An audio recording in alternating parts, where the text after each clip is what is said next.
अस्सलाम वालेकुम नाज़रीन, मैं हूँ आपकी होस्ट तहमीना मलिक और मेरे साथ है सोनी राना। अस्सलाम वालेकुम नाज़रीन, और आप देख रहे हैं नई सुबह ऑन चैनल सिटी 55। जी नाज़रीन, क्या हाल चाल है आपका? उम्मीद है कि आप लोग खैरियत से होंगे, ठीक ठाक होंगे। जी तहमीना, आप कैसी हैं? अल्हम्दुलिल्लाह।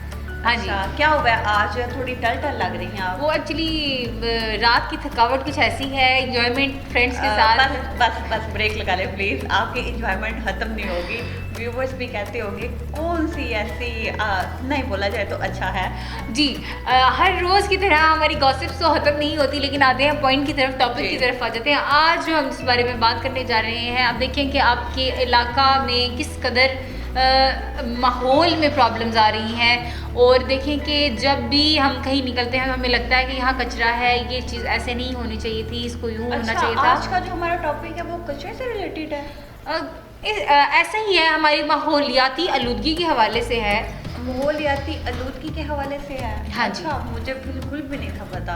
इनको तो कुछ भी पता नहीं होता। मुझे तो अपने आप का भी नहीं पता होता। जी, आज हम सारी बात कर रहे हैं पोल्यूशन के हवाले से, क्योंकि हमारे मुल्क में पोल्यूशन एक बहुत बड़ा स्फीयर किस्म की प्रॉब्लम है, जिसके हवाले से काम तो हो रहा है लेकिन कहीं नज़र नहीं आता। और बिल्कुल देखिए व्यूअर्स, आज का जो हमारा टॉपिक है वो आलूदगी है। आलूदगी में माहौलियाती आलूदगी भी शामिल होती है, फ़िज़ाई आलूदगी, आबी आलूदगी और बी आलूदगी की टाइप्स हैं। तो वो आपको तहमीना बताएगी। मैं सिर्फ आपको माहौलियाती और फ़िज़ाई आलूदगी के बारे में बताऊंगी। जो दूसरी चीज़ें हैं उनके असबाब, उनकी अहमियत, उनके फ़वाइद, उनसे किस तरह फ़वाइद के हम आलूदगी को किस तरह कम कर सकते हैं, हमें क्या क्या करना चाहिए बेहतर से बेहतरीन, तो वो आपको तहमीना बताएगी। जी तहमीना, सबसे पहले हम आपसे ही स्टार्ट करते हैं कि आप स्टार्ट करें कि हम सबसे पहले हवा को लेते हैं। फ़िज़ाई आलूदगी के हवाले से बात करते हैं। अगर हम आलूदगी के बारे में बात करें तो आजकल के दौर में जो इंसान को जिन बड़े मसाइल का सामना करना पड़ रहा है, उनमें से जो सबसे बड़ा सामना है ना, सबसे बड़ा मसला वो आलूदगी है। क्योंकि आलूदगी में फैक्ट्री, दरिया, कारखाने, हॉस्पिटल्स, इनका जो कचरा वगैरह होता है वो भी आलूदगी में शामिल होता है। उसके अलावा जो गाड़ियों में ईंधन यूज़ होता है, ईंधन यूज़ होने के बाद ईंधन का जो इस्तेमाल होता है, वो गाड़ी धुआं जब छोड़ती है वो भी आलूदगी में शामिल है। उसके बाद ये भी है कि जो पूरे अर्थ के मौसम है ना, उनको भी आलूदगी ने तब्दील किया हुआ है। ठीक है। और उसके साथ ये है कि हाँ, आलूदगी की वजह से गर्मी का जो दुरानिया वो बढ़ता जा रहा है। गर्मी का दुरानिया बढ़ता जा रहा है, जिसकी वजह से समुद्री तूफानों का भी खतरा जो है वो होता है। और ये बात बिल्कुल ठीक है कि हमें ऐसा मतलब फील भी होता है समटाइम। अगर सुनने में आए, आज कल तो नहीं लेकिन कुछ अर्सा पहले कबल की बात है कि सुना गया था कि कराची वाली साइड पे तूफ़ान आया। तो जो समुद्री तूफ़ान होते हैं वो भी एक आलूदगी की वजह से हिस्सा होते हैं। आलूदगी की वजह से ये सारी चीज़ें जो है वो सामने आती हैं, हमें इन चीज़ों का आहिस्ता आहिस्ता पता चलता है। अगर कोरोना को देखा जाए, अब हमें नहीं पता कोरोना किस वजह से है, वायरस से है, क्या है। अब एंटीवायरस उसका मिल रहा है या नहीं मिल रहा। सुनने में आया कि जो वैक्सीन है वो आ गई है, लेकिन वो बहुत एक्सपेंसिव है, वो आम से आम बंदा इस्तेमाल नहीं कर सकता।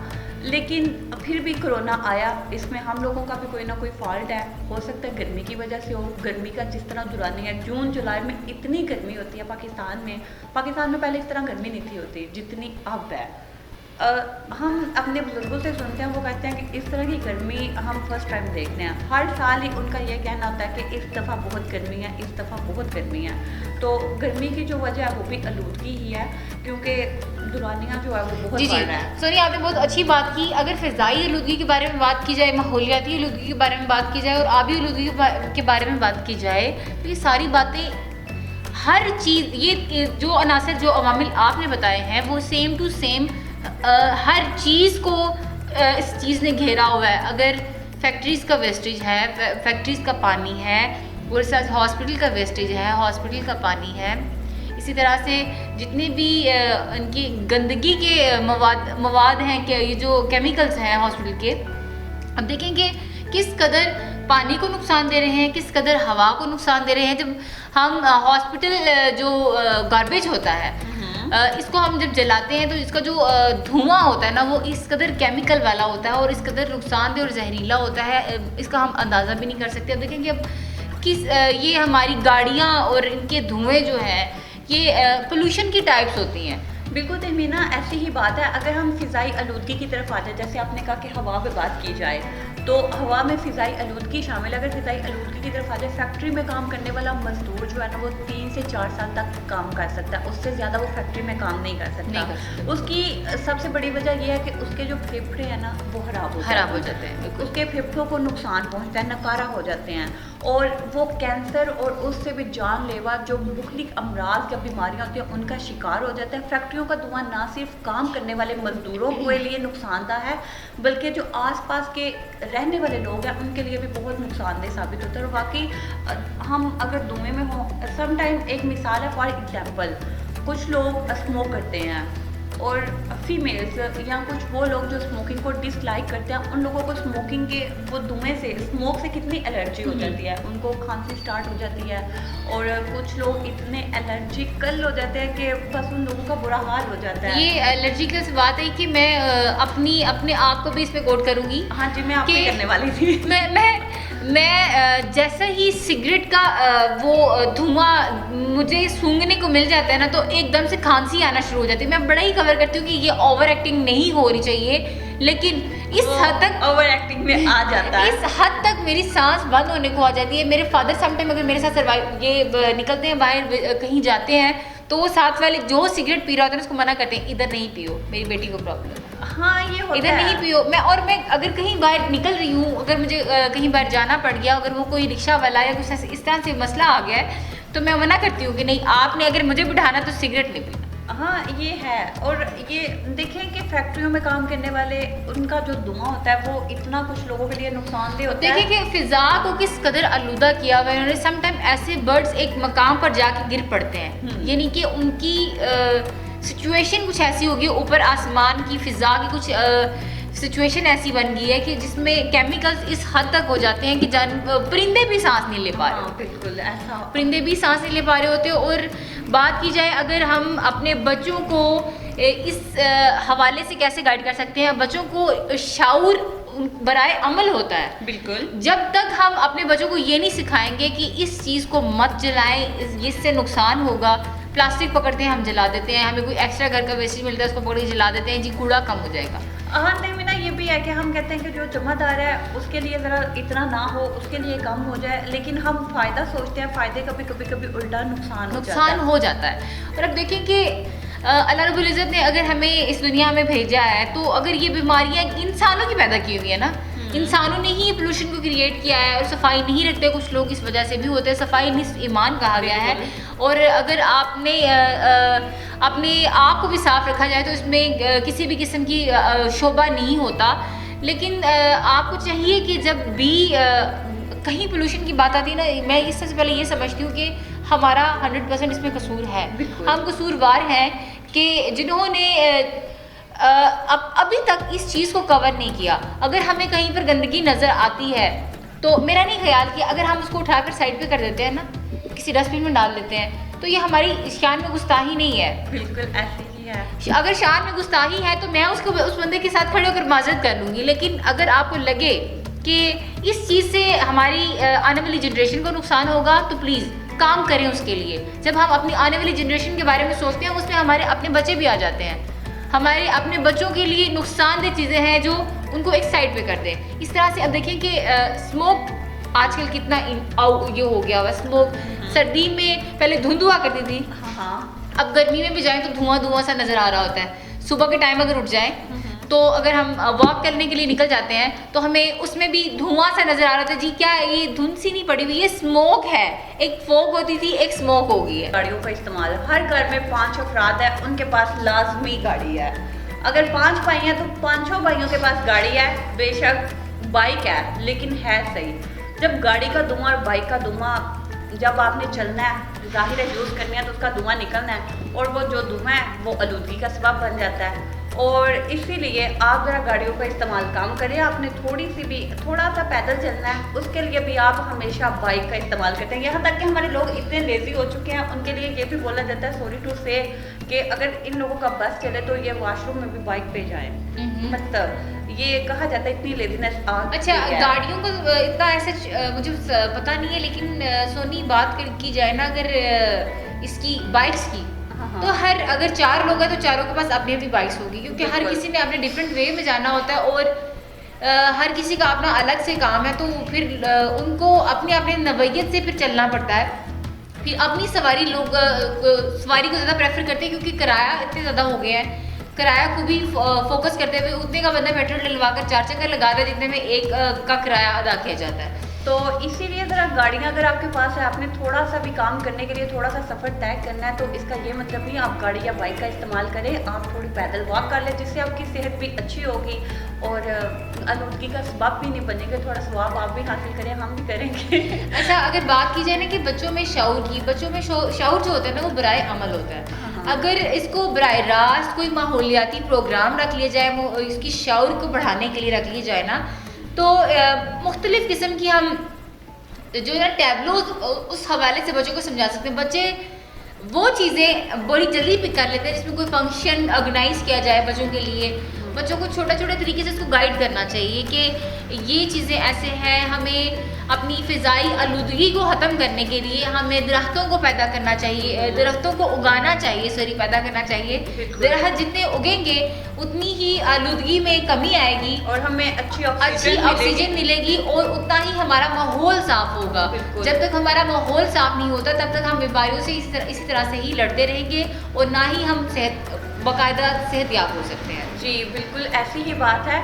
और इंशाल्लाह हम इन्होंने जंगलात की बात किया, तो इंशाल्लाह हम किसी दिन जंगलात पे भी प्रोग्राम करेंगे कि हमें कितने दरख्त उगाने चाहिए, क्योंकि दरख्त तो अब वो नापैद हो चुके हैं। जी पता है क्या बात होती है ना सोनी, कि जब हम इजलास करते हैं, जब हम इजलास करते हैं, इस तरह की चीज़ों का इनकाद करते हैं, हमें इंफॉर्मेशन होती है। जब हमारे बच्चों के पास इस चीज़ की इंफॉर्मेशन ही नहीं है कि उन्होंने किस हवाले से बात करनी है, उनको माहौल की कौन कौन सी चीज़ों से लड़ना है, उनको मना करना है, उनको माहौल को कैसे कवर करना है। जी बिल्कुल तहमीना आप ठीक कह रही हैं, लेकिन वो आप ब्रेक के बाद बताइएगा। यहाँ पे लेते हैं एक छोटा सा ब्रेक, मिलते हैं ब्रेक के बाद।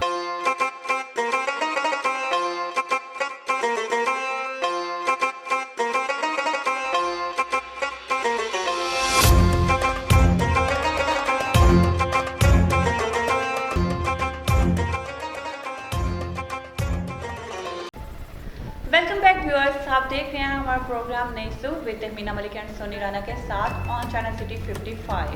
जी तहमीना, आप इतनी थकी क्यों लग रही हैं? बस देखिए ना कि हम माहौल के बारे में बात करें और आपके माहौल ने ही मुझे ऐसे थका दिया हुआ है, और मेरा गला भी इस वजह से ना बैठा बैठा सा है, गर्द की वजह से और डस्ट पोल्यूशन की वजह से। अब देख लेंगे मेरा क्या हाल हो गया। जी हम बात करेंगे, आप ये बताएं कि आप कहाँ से चल के आई हैं? पैदल वॉक करके आई हैं? नहीं, मैं गाड़ी पे गई थी। अच्छा जी, आबी आलूदगी के हवाले से हम बात करेंगे कि आबी आलूदगी किस हद तक हमारे जो पानी के जानवर हैं उनको नुकसान पहुंचा रही है। हम देखिए कि एक दफ़ा ऐसा हुआ था कि समंदर की सतह पर पहले तो तय में होता है ना ये चीज़ें, और बड़ी गहराई में जाकर इन चीज़ों को निकाला जाता है। समंदर की सतह पर तेल, ऑयल, पेट्रोल आ गया था, हाम तेल जिसको हम कहते हैं, इसमें से पेट्रोल और ये चीज़ें बाकी चीज़ें अलग की जाती हैं। तो वो समंदर की सतह पर आ गया था, तो इस कदर समंदरी जानवरों को नुकसान हुआ था, मछलियाँ तक मर गई थी और बहुत बड़ा स्वेर किस्म का नुकसान हुआ था। लेकिन थिंक सो ये कुछ अरसा कबल 5-6 साल या उससे भी पुरानी बात है। है। कराची में ही ऐसा हुआ था, क्योंकि सिंध वाली साइड पे ना उधर ही मेरे हाथ से ये वाकया। मेरा ख्याल है कि ज़मीन का मैस गोल है और पाकिस्तान सेंटर में है। हमारा मुल्क पाकिस्तान बिल्कुल बीचों बीच गहराई में है, और सारा जो तेल का सिस्टम है ना वो ऐसे ही नहीं कि हमारी तरफ कोई समंदर की तह में था। तो फिर देखें कि जब ये सिस्टम हुआ ना कि समंदर की तह के ऊपर है ये चीज़, तो एक हैरानकुन बात थी, लेकिन उसको साइंसदानों ने उसको कवर किया, किस अंदाज से किया सब जानते ही हैं। अच्छा, वैसे तहमीना आपकी बात से मुझे बात याद आ गई। वैसे लास्ट ईयर की बात है कि हम लोग भी ना कराची समंदर में से ना तेल निकाल रहे थे। हमने मशीनें भी लगा दी थी कि हम तेल निकाल लेंगे, लेकिन नहीं निकाल पाए। वो बात नहीं है, क्योंकि मेरा ये ख्याल है कि जब हम किसी काम को फोकस करते हैं ना, हमारे मुल्क में ये चीज़ें बड़ी शामिल है कि एक काम शुरू करके ना उसको छोड़ दिया जाता है, उसको छोड़ दिया जाता है और उस पर फोकस नहीं किया जाता, उस पर टांग अटका कर, टांग फंसा कर दूसरी तरफ निकल जाते हैं। और उस वो भी पूरा नहीं होता। एक प्रोजेक्ट अगर आपके पास है तो उस प्रोजेक्ट को मुकम्मल करें, देन उसके बाद अगला काम करें। ये हमारे मुल्क का अलमिया ही है शायद यही कि बिल्कुल आलूदगी की वजह से इसकी तबीयत भी ज़रा नासाज हुई है। पता चल रहा है कि डस्ट की वजह से एलर्जी हो जाती है, और इनको तो आई थिंक सो डस्ट की वजह से ही एलर्जी है। हाँ, आबी आलूदगी में बात कर रहे हैं, हाँ जी। तो तहमीना आबी आलूदगी में मछलियों को बहुत ज़्यादा नुकसान मिलता है, ठीक है। और देखिए कि आबी आलूदगी में वो चले समंदर का पानी तो हो गया, अब देखें कि हमारा नहरी निज़ाम भी इस कदर डैमेज है। हम अपनी खुराकों में जो पानी इस्तेमाल कर रहे हैं वो बजाते गंदा नालियों का पानी इस्तेमाल कर रहे हैं, वो पानी सब्जियों में इस्तेमाल करते हैं, उसको हम खाद के तौर पे इस्तेमाल कर रहे हैं, और ये हमें किस कदर नुकसान दे सकता है अंदाज़ा नहीं है आपको। पानी अगर साफ नहीं है, आपको देखें कि आप पूरा पाकिस्तान ही उसमें तकरीबन 60% लोग ऐसे हैं जो हेपेटाइटिस के मरीज हैं। बिल्कुल ऐसा ही है। 60% लोग, हर तीसरे बंदे को हेपेटाइटिस क्यों हो जाता है? आपके पानी की गंदगी वजह से, आबी आलूदगी की वजह से ही है। कि क्यों होता है, इसके जो नुकसानात हैं, इसके अवामिल क्या हैं, वो यही है कि हम, पहली बात यह है कि सब्जियों में, अब खाने की चीज़ है ना, उसमें हमने वाशरूम वाला पानी यूज़ कर दिया। अब जब वो उसने 10 दिन में सब्जी बननी थी, वो 3-4 दिन में उग गई, वो 3-4 दिनों में उगी और हमने उसको दोबारा से खाया। अब देखिए कि हम जहर खाएंगे तो हम जहर हमें किस कदर डैमेज करता है हमें नहीं पता। हम रोज जो है ना थोड़ा थोड़ा चम्मच जहर का खा रहे हैं। अच्छा तहमीना, उसके साथ साथ ये है कि अब हमारे जो हॉस्पिटल्स हैं, फैक्ट्रीज हैं, कारखाने हैं, इनका जो पानी है वो भी हम लोगों ने इस तरह लगाया हुआ, किसी न किसी खेतों की तरफ कर दिया या दरियाओं की तरफ उनका रुख कर दिया, जिसमें हर इंसान को, क्योंकि दरियाओं का जो पानी है वो ज़ाहिर है खेतों को लगता है, लेकिन हम लोगों ने अपने हॉस्पिटल्स, कारखाने, फैक्ट्रीज जितनी भी है ना, उनको इस तरह किया हुआ है, इस तरह मोल्ड किया हुआ है, और पानी गंदा है, जिसकी वजह से हम लोगों को गंदी चीज़ें मिल रही हैं। अब देखिए कि मैंने कहीं पे देखा था, ये पढ़ा था शायद इस बारे में, कि जब हम छोटे थे ना कि ये जो कारखानों का पानी है ना, इसको दरिया के साथ मिला दिया गया। बिल्कुल। आप देखिए कि एक कतरा जहर खाएं, जहर तो जहर है, उसने इफेक्ट करना ही है। बिल्कुल। अब आबी आलूदगी के हवाले से बात करें तो ये आलूदा पानी जो है, हम कहाँ से अपनी ज़ात को सेहतमंद रख सकते हैं? हम किसी इंसान को सेहतमंद रख सकते हैं? हम आलूदा पानी पीते हैं, हमें हेपेटाइटिस हो जाता है, हेपेटाइटिस बी, सी, किस वजह से हो रहा है? ये क्या प्रॉब्लम्स हैं? बिल्कुल। ये देखिए कि ये मुश्किलात, ये प्रॉब्लम्स हमारे वाले ही ममालिक में क्यों है? यूरोपियन कंट्रीज़ में इस चीज़ की मुश्किलात क्यों नहीं है? तहमीना देखिए, यूरोपियन कंट्रीज़ में उन्होंने स्पेशली एक मैप बनाया होता है, ठीक है, मैप बनाया होता है, और उन लोगों ने जो फैक्ट्रीज़ हैं, उनके हॉस्पिटल्स हैं, उन लोगों ने पहले ही ये किया होता है कि इनको रहायशी जो है ना, रहायशी जगह पे नहीं होना चाहिए, इन लोगों आउट ऑफ सिटीज़ होने चाहिए जहाँ पे रहायशी लोग ना हो, हॉस्पिटल्स, कारखाने, फैक्ट्रीज, और इस वजह से वो लोग बचे हैं। और हम लोगों का ये हिसाब है, स्पेशली पाकिस्तानीज़ का, कि हम लोगों ने अगर छोटी सी फैक्ट्री है ना, हम लोगों ने वो भी घर में 4 या 5 अदद मशीनें लगा ली, उनका जितना भी कूड़ा है वो हम लोगों ने बाहर फेंक दिया, गली में ही लगा दिया ठिकाने, ठीक है।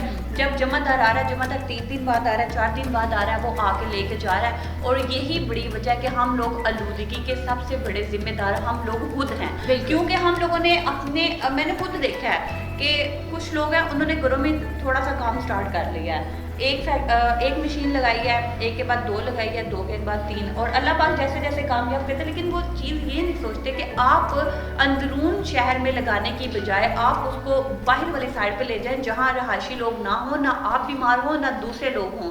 अपना भी भला करें, दूसरों का भी भला करें, पैसा कमाएं, लेकिन ये नहीं है कि आप दूसरों को बीमार कर दें और खुद भी बीमार हो जाए। और जैसे आप हेपेटाइटिस की बात कर रही हैं, अच्छा तो फिर मुझे बताएं कि इस हेपेटाइटिस की वजह क्या है? ये छोटे छोटे नौमौलूद बच्चों में भी पाया जाता है। इसकी बहुत सी वजूहात हैं, ठीक है। एक तो ये है कि हमारे यहाँ तो नहीं, बहुत से अक्सर ऐसे इलाके हैं कि जहाँ पे अताई डॉक्टर्स जो होते हैं ना, वो एक ही सिरिंज दूसरे पेशेंट को भी लगा देते हैं। एक सिरिंज एक मरीज को लगाइए, उसको वेस्ट नहीं करते, वही सिरिंज उन्होंने दूसरे मरीज को भी लगा देनी है। और सम टाइम मैंने खुद भी कुछ ऐसे डॉक्टर से पूछा हुआ है, मैं कहती हूँ कि आप सिरिंज क्यों नहीं चेंज करते, तो उनका जवाब मुझे आगे से ये मिलता है कि ये एक ही एरिया के लोग हैं, मुझे पता है इन सब की बीमारी एक जैसी है, ठीक है। उसके बाद कुछ ये भी लोग होते हैं जैसे सैलून में गए हैं, तो सैलून में ना ब्लेड जो है ना वो चेंज नहीं होता, ठीक है, शेप जब करवा रहे हो तो ब्लेड चेंज नहीं होता। अगर एक बंदे को हेपेटाइटिस है ना तो वो ही ब्लेड वो ये नहीं देखते, वो ही दूसरे बंदे को लगा देते हैं, जिससे बीमारी जो है दूसरे बंदे को भी लग जाती है। बड़ी वजह ये भी है,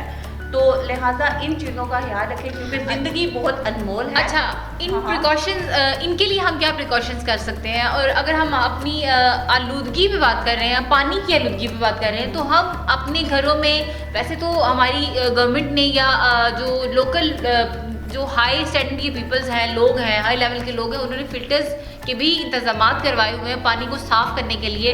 लेकिन इसके अलावा अगर आपको लगे कि आप शुबहात में हैं, आपको साफ पीने के लिए साफ़ पानी नहीं मिल रहा, तो आप अपने घर में पानी को बॉयल करके तो उसको इस्तेमाल करें। जब आप पानी बॉयल करके इस्तेमाल करेंगे तो आप 1000 बीमारियों से बच सकते हैं। पानी खारा भी होता है, पानी की अलग अलग इकसाम होती हैं, लेकिन आपके जो घर में पानी अगर साफ आ रहा है तो उसको बॉयल करके पिए। बॉयल वाटर जो बीमारियों को, बैक्टीरियाज को खत्म कर देता है। देखो आपकी बात ठीक है, पानी वैसे भी साफ मिलने और साफ पीने को पानी बिल्कुल भी नहीं मिल रहा, बिल्कुल ठीक है, जिसके लिए हम लोग शहरी लोग जो स्पेशल हैं वो तो मिनरल वाटर यूज़ करें, उसके बाद वो पानी मंगवा लेते हैं और जिसको खाने में डाला जाता है, आटा गूंदा जाता है, चावल वगैरह धो लिए जाते हैं, बर्तन जो है हम लोग उसी पानी से धो रहे होते हैं, बाकी सारे काम हम उसी पानी से कर रहे होते हैं। लेकिन फिर भी हम इतनी एहतियात करते हैं कि हमें ये चीज़ करनी चाहिए, वो नहीं करनी चाहिए। जैसे कराची की तरफ चले जाएं, हाँ। तो कराची वालों को पानी बिल्कुल भी साफ नहीं मिलता, अच्छा। उन लोगों को मुहैया नहीं है, और वो लोग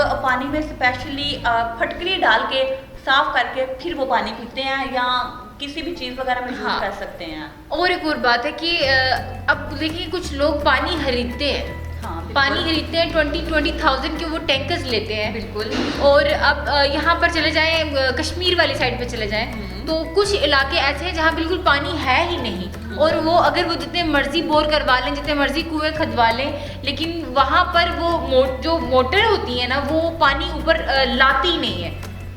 तो इस तरह की प्रॉब्लम भी है। लोगों ने घरों रूम जितनी जो है वो बनाई हुई है टैंकियाँ, और उसके अंदर पानी जो है वो वहाँ पर ख़रीद के डालते हैं। और बिल्कुल ये बात आपने ठीक की है। मैं इसी हिसाब से गुजरांवाला को कहती हूँ कि गुजरांवाला को ना एक अल्लाह पाक ने बहुत अच्छी नेमत अता की हुई है, वो पानी है।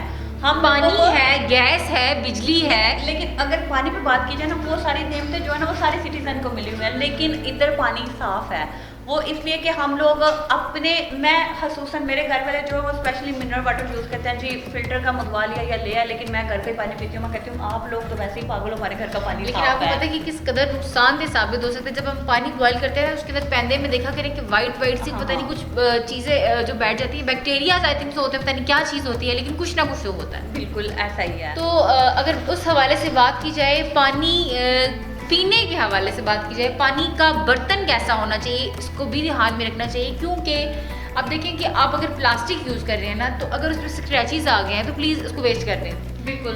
और दिन में ना उसी के साथ ये भी है कि जो डिस्पोजेबल हम बर्तन यूज़ करते हैं उनके बारे में भी कहा जाता है कि आप डिस्पोजेबल बर्तन यूज़ ना करें। और आजकल जो स्पेशली एक न्यू तकनीक आई है वो ये है कि आप लोग स्टील के बर्तन यूज़ करें या मिट्टी के बर्तन यूज़ करें। मिट्टी के बर्तनों की आप बात ही छोड़ देना, मिट्टी के बर्तन इतने पाक बर्तन हैं कि आप मिट्टी की प्याला ले लें, मटका ले लें, पानी डाल दें उसमें, तो वो मटका ही उसको ऐसा फिल्टर कर देता है, उसके अंदर के बैक्टीरिया को मार देता है और इतनी शफाफ वाला पानी हो जाता है, वो जज़ब कर लेता है अपने अंदर ना। जी व्यूअर्स, यहाँ पर लेते हैं एक छोटा सा ब्रेक, मिलते हैं ब्रेक के बाद।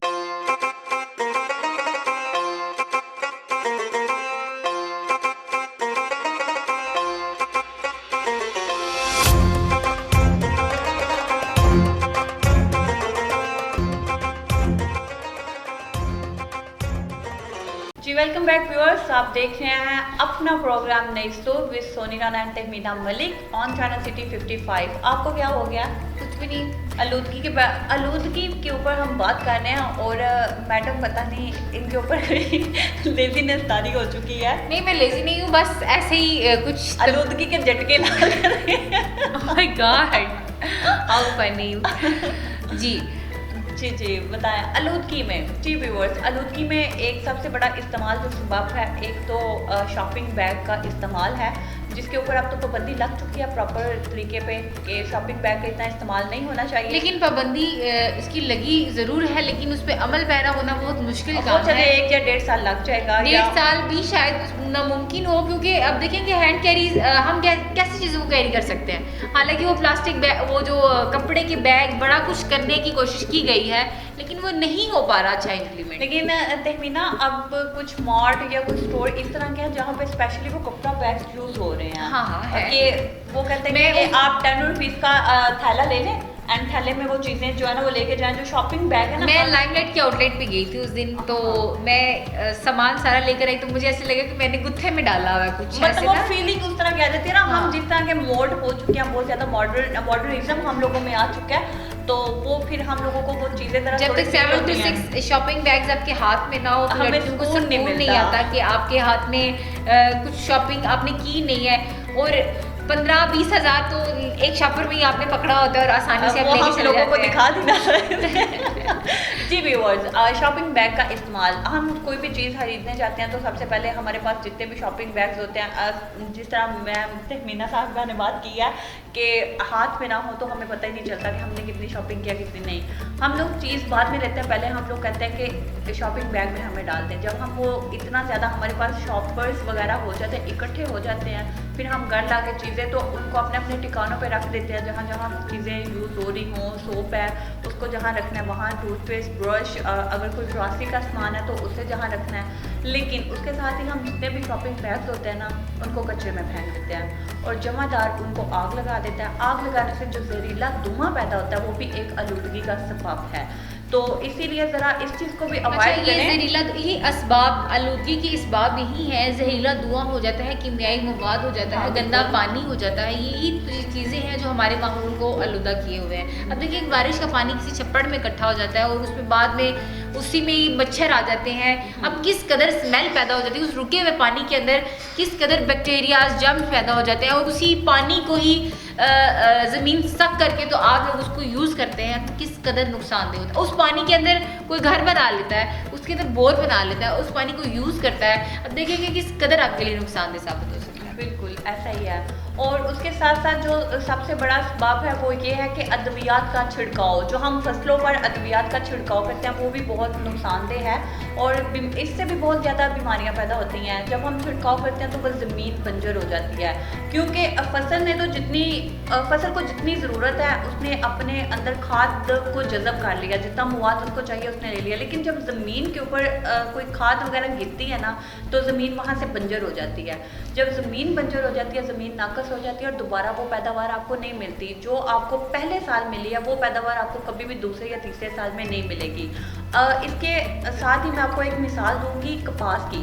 कपास की पैदावार पाकिस्तान में बहुत ज़्यादा, और मकबूल जो तरीन है ना वो कपास है, मकबूल तरीन कपास का जो फूल है उसकी पैदावार सबसे ज़्यादा थी पहले, और उसका फूल मोटा आता था। लेकिन अब साथ ही जिस तरह ये बहुत अद्वियात का छिड़काव हो चुका है, खाद वगैरह डाली जाती है कि हमें फूल और ताकतवर और ज़्यादा मोटा चाहिए और ज़्यादा से ज़्यादा इसकी पैदावार हो, लेकिन हमें अब कपास उस पैदावार में दिखाई नहीं देती, और दूसरा उसका फूल जो है वो बहुत छोटा होता है। हाँ, ये बेसिकली हुआ क्या है, कीमियाई खादें जो है और कीड़े मार अदवायात, हाँ, इन चीज़ों ने इसको बहुत ज़्यादा डैमेज कर दिया। यही इसबाब है इन चीज़ों के माहौलियाती आलूदगी के, कि अब देखिए कि एक ज़मीन पर कीमियाई खाद डाल दी जाती है और उससे कीड़े मार अदवायात को डाल दिया जाता है।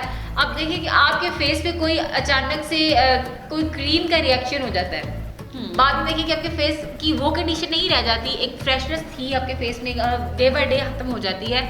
अब मैंने क्रीम और ज़मीन की मिसाल दी, इसी तरह से ज़मीन पर भी अगर हम डालते रहेंगे, केमिकल्स डालते रहेंगे, अब देखिए कि वो कहाँ से निकाल के देगी फिर अपना सोना उगलेगी। आपके चेहरे की ग्लो ख़त्म हो जाती है, जैसे ऐसे ही ज़मीन के अंदर से कुछ पावर्स होती हैं वो ख़त्म हो जाती हैं। हम ज़्यादा जल्दी के चक्कर में अपना नुकसान कर बैठते हैं। हमें ज़्यादा पैदावार चाहिए, हमें हर चीज़ जल्दी जल्दी में चाहिए, लेकिन हम उसका नुकसान कर लेते हैं। जैसे फसलों की अगर मिसाल ले लें, फसलों को जो गंदम है और उसके बाद फसलें हरीफ और पता नहीं क्या बोला जाता है, अब तो मुझे वो वर्ड ही भूल चुके हैं, गंदम की फसल और चावलों की फसल, जिनको 6 माह लगते हैं। कुदरती जो चीज़ें होती हैं वो कुदरती होती हैं, कुदरती बारिश से जो पैदावार है वो अल्लाह पाक की तरफ से आपके लिए इतनी अच्छी और अनमोल नेमत है जिसका आप अंदाज़ा नहीं कर सकते। लेकिन आजकल हम लोग उस ट्रेंड को ख़त्म कर रहे हैं। अब हम गंदम है वो 4 माह में 3 माह या 4 माह, चावलों का भी यही हिसाब है। दूर नहीं जाते हम लोगों ने सब्जियों का वो हिसाब कर सब्जियों लिया और है। फलों में मैं समझती हूँ कि बचपन जैसा टेस्ट नहीं रहा। आप कभी बनानास कोई और एप्पल्स वगैरह खाने बैठे ना, तो मुझे यकीन करें कि मैं अपनी मदर से भी इस बात को डिस्कस करती हूँ कि जब भी मुझे ना वो बचपन वाले बनानास ला के दें कहीं से। अच्छा तहमीना, अब वो बात इधर आती है कि क़यामत की निशानियों में एक निशानी बेमौसमी सब्जियां और बेमौसमी फल, तो वो ऐसा ही हो रहा है। बेशक उनको फ्रीज किया जाता है या स्टोर किया जाता है, लेकिन हमें सर्दियों में करेले की सब्जी मिल रही होती है। नहीं, वो पता बात क्या है कि कुछ ऐसे स्टोर्स हैं जहाँ पर इन चीज़ों को सेव कर लिया जाता है। अब देखिए चिकन, मुर्गे पे बात करते हैं कि मुर्गे को 3-4 दिन में उसको अंडे से चूजा बना लिया जाता है और 4-5 दिनों में वो पूरा मुर्ग बना दिया जाता है। हाँ, और कुछ की अंडे की पैदावार बहुत ज़्यादा हो रही है और कुछ की गोश्त की पैदावार बहुत ज़्यादा हो रही है। बस हम लोग पता नहीं किन किन चक्रों में कुदरती चीज़ों को खो रहे हैं और इसीलिए हमारी कुदरती सेहत भी जो है ना वो नहीं रही। अगर एक फॉर एग्जांपल आपका यहाँ से बाजू कुछ चोट लगी आपको या बाय चांस यहाँ आपको कुछ भी हुआ है, आप इधर से ऑपरेट करवाते हैं, डॉक्टर्स जितना मर्जी आपको ठीक कर दे, जितनी मर्जी मेडिसिन दे दे, जितना मर्जी भी अच्छा ऑपरेट करते हैं, लेकिन जो कुदरत की तरफ से जोड़ है ना, वो कुदरत ने जोड़ा, वो डॉक्टर्स कभी नहीं जोड़ सकते। आप इस चीज़ का ख्याल रखें कि क्योंकि ये मिसाल मुझे इसलिए याद आई है कि मेरी अपनी कज़न का ऑपरेट हुआ।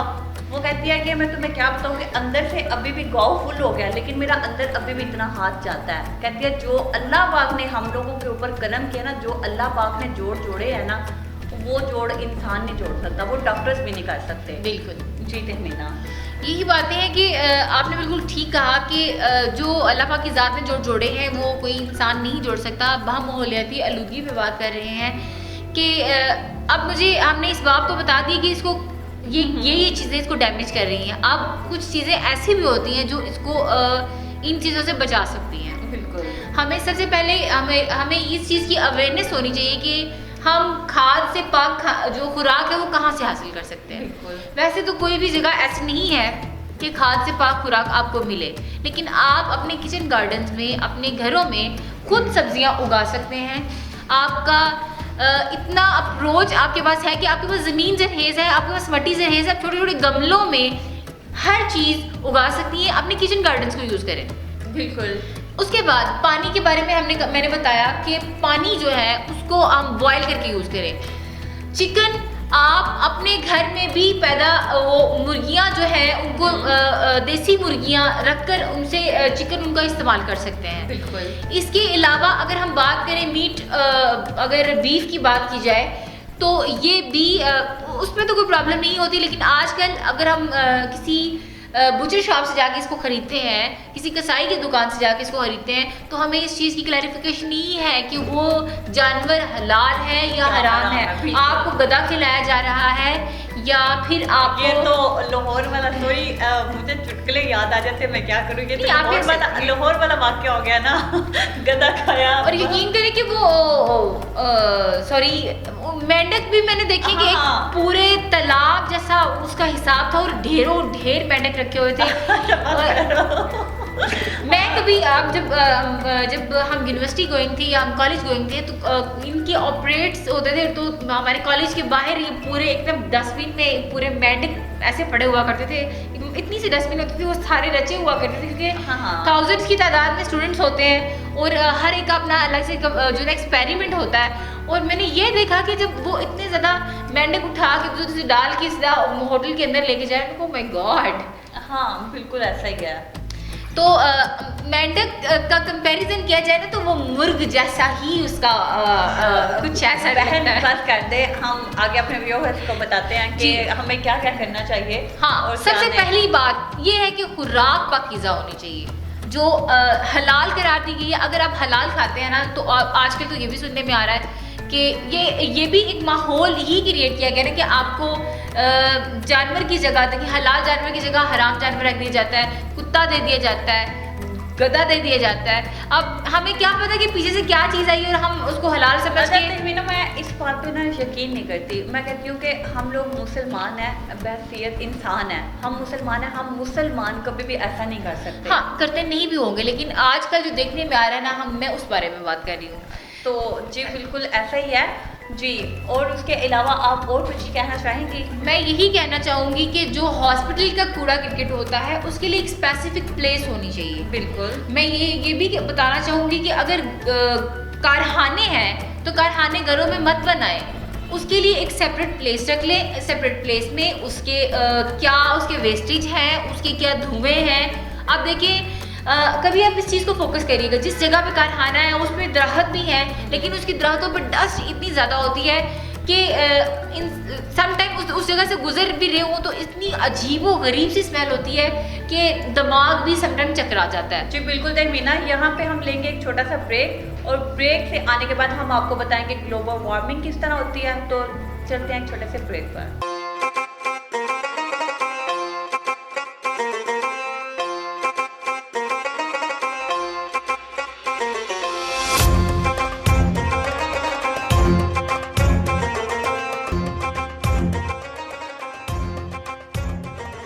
वेलकम बैक नाजरीन, आप देख रहे हैं हमारा प्रोग्राम नई सुबह, हम दोनों प्यारी प्यारी सी होस्ट के साथ। जी सोनी। जी जी मैडम, आप फ्रेश हो गई हैं? ब्रेक में आपको चाय मिल गई है? अल्हम्दुलिल्लाह चाय मिल गई है।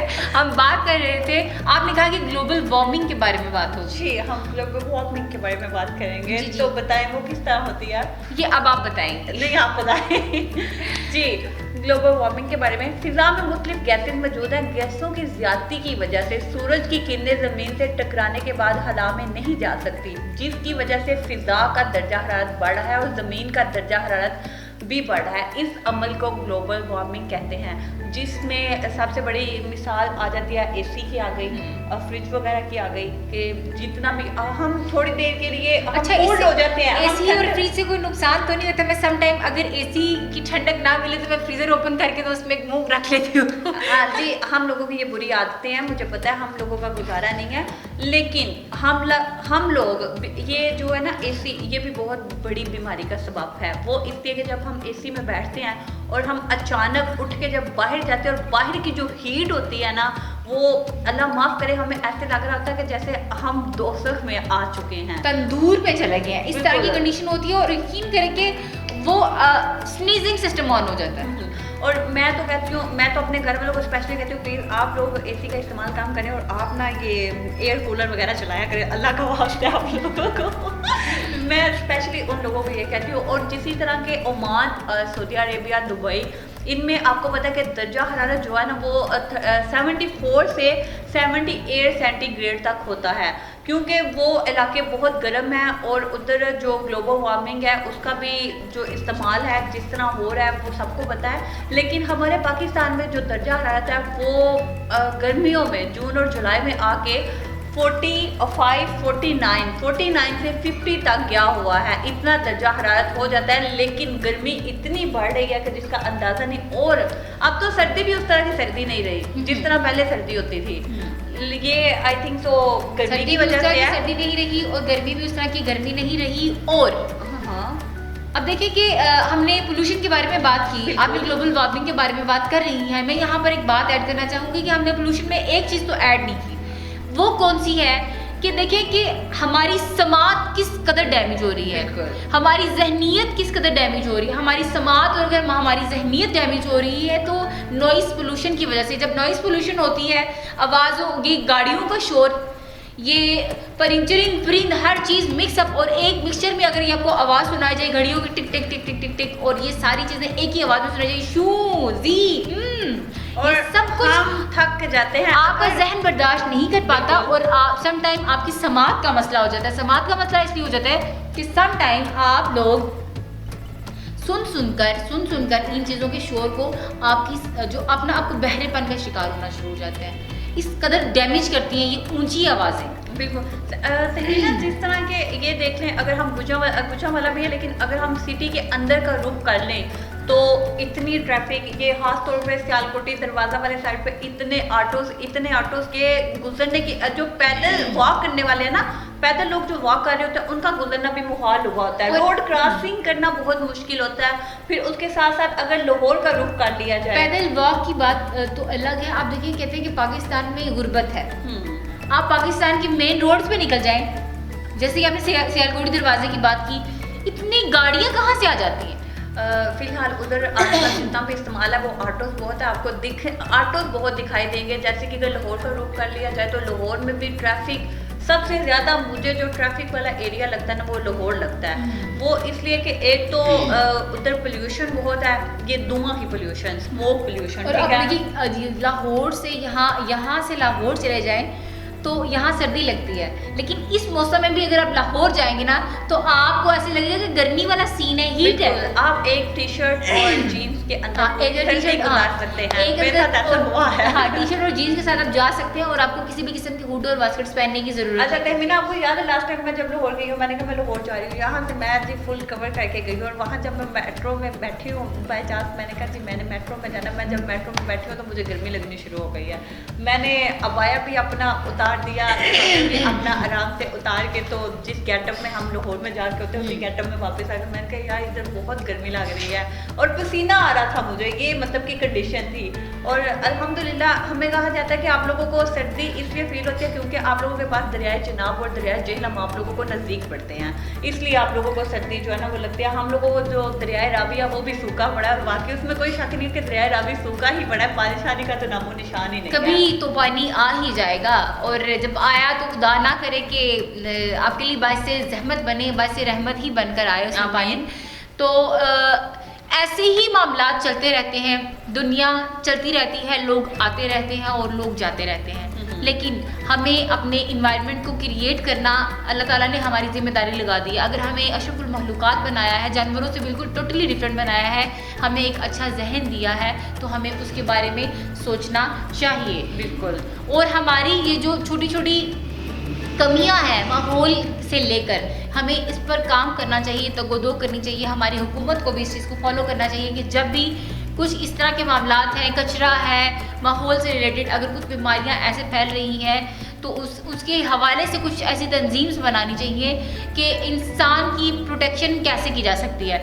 ये माहौलियाती आलूदगी, ये पोल्यूशन बेसिकली पैदा करने वाला खुद इंसान ही है, पहले भी बता चुकी हूँ। लेकिन हमें चाहिए कि हम इन चीज़ों को ज़रा मज़ीद ऑब्जर्वेशन में लें और इसके हवाले से इस पर अथेंटिक काम करें, इसको सोचें जी बिल्कुल कि कहाँ पर हम गलत हैं, कहाँ से हमसे मिस्टेक हुई है, कहाँ पर ये चीज़ें होनी चाहिए और कहाँ नहीं होनी चाहिए।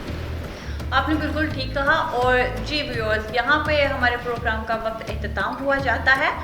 हम एहतमाम हुआ चाहता है लेकिन अभी हुआ नहीं है क्योंकि गॉसिप्स तो हम बहुत ज़्यादा करते रहते हैं, लेकिन ये जो चीज़ें हैं, ये छोटी छोटी चीज़ें ऐसी होती हैं कि अब देखिए कि आपने ग्लोबल वार्मिंग के बारे में बात की, हमने उसके बाद हमने कहा फ़िज़ाई आलूदगी के बारे में बात की, आबी आलूदगी के बारे में बात की, माहौलियाती आलूदगी के बारे में बात की। ये माहौलियाती शऊर कैसे हो सकता है? माहौलियाती शऊर के हवाले से अगर बात करें तो हम देखिए कि प्लास्टिक बैग्स, जब हम कहीं सफ़र को निकलते हैं और हम जो चीज़ें खा रहे होते हैं ड्यूरिंग सफ़र, बिल्कुल, तो हम उसका जो कचरा होता है हम नहीं देखते कि हम रोड पर हैं, हम कहाँ हैं, हम क्या कर रहे हैं, हम उसको उठाकर अपनी गाड़ी से प्लास्टिक बैग में बांधते हैं और उसको फेंक देते हैं। आपने बड़ा ही अच्छा अपनी तरबियत का मुजाहरा करना होता है, ये आपकी तरबियत पे डिपेंड करता है। समटाइम ऐसा होता है कि मैंने यहाँ तक देखा है कि रोड पर रिस्क के टुकड़े पड़े हुए होते हैं। हाँ, बिल्कुल, ऐसा मत किया करें। अल्लाह ताला ने अगर आपको आज ये रिस्क अता कर दिया है, इसको ज़ाया मत करें, इसको इस्तेमाल करें। और आप देखा करें कि आप रिस्क हलाल ही खा रहे हैं ना, जो अल्लाह पाक ने चीज़ें आपको हलाल करार दे दी हैं, आप उन्हीं का इस्तेमाल कर रहे हैं। ये भी हमारे माहौल पे बहुत मुनहसर होती हैं, ये डिपेंड करती हैं, और इन चीज़ों को फॉलो करना हमारे लिए बहुत ज़रूरी है। माहौल इंसान क्रिएट करता है, इंसान के सराउंडिंग में अगर इन्वायरमेंट गंदा है, ऐसे देखिए कि एक बात की जाती है कि एक मछली गंदी है तो पूरे तालाब को गंदा कर देती है। यही बात है कि अगर आपको लगता है कि आपके गिर्द वाले लोग गंदे हैं तो उनमें से अगर कोई साफ बंदा चला जाता है, उस साफ बंदे को उनकी चीज़ें अडॉप्ट नहीं करनी चाहिए। मैं ये समझती हूँ कि अगर एक मछली गंदी है तो वो सारे तालाब को गंदा नहीं कर सकती, क्योंकि बाकी तो साफ है ना। बाकी क्यों वो उस एक को ही अडॉप्ट करेंगे? बिल्कुल तहमीना, और उसके साथ ये भी है कि जो हमारे जमादार हैं खास तौर पे वो हमारे जमादार नहीं है, हमारे सफाई करने वाले हैं। और ईदैन के मौके पर स्पेशली जैसे बकरा ईद हो गई, उसका जितना भी हम कुर्बानी तो कर लेते हैं, लेकिन जितना भी गंदा मवाद हुआ वो हम बाहर फेंक देते हैं। लेकिन हमारे जमादार स्पेशली हमें प्लास्टिक बैग दे के जाते हैं। खाले हमने जिस फाउंडेशन को बेचनी होती है वो फाउंडेशन ले जाती है। खालों से याद है, आप यहीं पर रुकिएगा, मेरी बात मुझे कर लेने दे। जी श्योर। खालों से बात याद आई कि खालों को भी हम अपने लेदर को कैसे सेव कर सकते हैं। जब आपने इसके पास तेजाबी टोटके जब आपने अपनी जानवर की खाल रिमूव कर ली है उसकी बॉडी से, तो आप फिल फोर आप नमक पकड़े और उस पर छिड़क दें, ताकि उसके जितने भी बैक्टीरियाज हैं वो फौरन उसको सक कर लेता है। सॉल्ट जो होता है उसका जो अंदर का जितना भी पानी होता है वो ऑब्जॉर्व कर लेता है। देन उसके बाद आपकी जो लेदर होती है वो बड़ा काम आ सकती है। इसी वजह से लोगों की अवेयरनेस ना होने की वजह से हमें ईद-उल अज़हा पे ये इस चीज़ का बेइंतहा नुकसान होता है कि हमारी लेदर खराब हो जाती है। बहन व्यूअर्स पूछ रहे होंगे कि आप बकरा ईद पे कहाँ थी? बकरा ईद पे मैं अपने घर में थी, और जब हमारे जानवर ज़िबा हो गए, जब हमारा अब यकीन करो कि जब हमारा जानवर ज़िबा हो गया और वो सारा कुछ करती तो सॉल्ट पकड़ के मैं खुद उस पे ऐसे कर रही थी उसकी लेदर पर। जी बिल्कुल। और हमें प्लास्टिक बैग दिए जाते हैं। प्लास्टिक बैग में आप जितना भी कचरा हो, गंद वगैरह हो, वो उसमें डाला करें। आप ये नहीं कि घर की सफाई करने के बाद आप घर की सफाई कर लेते हैं लेकिन आप अपनी गलियां गंदी रखें, ये नहीं है। आप गलियों को भी साफ सुथरा रखें। उसके बाद कूड़ा वगैरह जितना भी है प्लीज़ उनको प्लास्टिक बैग में डाल के तो जमादार तक पहुंचा दिया करें। इसमें आपकी ही नहीं, जमादार तक पहुंचाने की बात नहीं, आजकल हर घर के नज़दीक गाड़ी आती है और बाकायदा आपके पास नहीं, कुछ गली मोहल्लों में नहीं ना आती, कुछ का इशू होता है।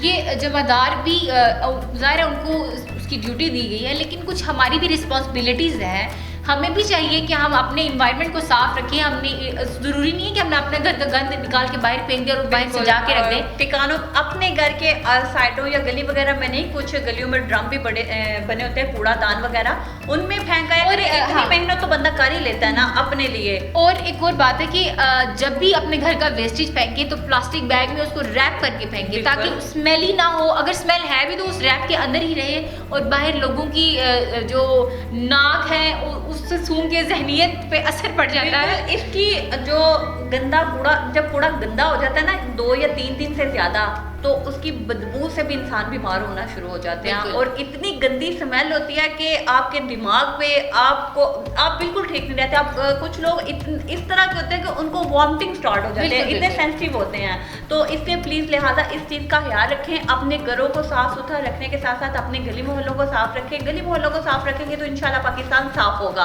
पाकिस्तान साफ है तो हमारी पूरी दुनिया साफ है। और मेरा आपको यही मैसेज है, मैं आपको यही कहना चाहूँगी, घरों की सफाई के साथ साथ गली मोहल्लों की सफाई का भी साथ ख्याल रखें। बच्चों को भी सिखाएं, सफाई निफ्स ईमान है। ये चीज़ आप अपने बच्चों में शुरू से डेवलप कर दें और बच्चे इंशाल्लाह इस पे अमल करेंगे, क्योंकि बच्चे जो है ना वो बड़ों को ही फॉलो करते हैं। क्योंकि बच्चे मन के सच्चे होते हैं। और अगर आपके घर में अगर बच्चा कोई रैपर वाली चीज़ यूज़ कर रहा है तो उसको बोलें थोड़ा सा डस्टबिन। जब आप उसको ये सिखा देंगे तो फिर आप देखेंगे, अगर ये इन्वायरमेंट हम खुद क्रिएट करते हैं, जब हमें ऐसा इन्वायरमेंट क्रिएट करना है तो हमारा बच्चा बाहर का भी डस्टबिन जो होगा ना, गार्बेज होगा, वो उठा कर डस्टबिन में ज़रूर डालेगा। जी बिल्कुल तहमीना ने ठीक कहा। जी व्यूअर्स, यहाँ पे हमें दे इजाज़त। इंशाल्लाह हम नए प्रोग्राम में, नई सुबह में, नए टॉपिक के साथ आपके साथ फिर मुलाकात करेंगे और आपकी खिदमत में हाजिर होंगे। अपनी दुआओं में याद रखिएगा, अपना ख्याल रखिएगा। इसके साथ ही हम दोनों को दे इजाज़त। अल्लाह हाफिज़। अस्सलाम वालेकुम।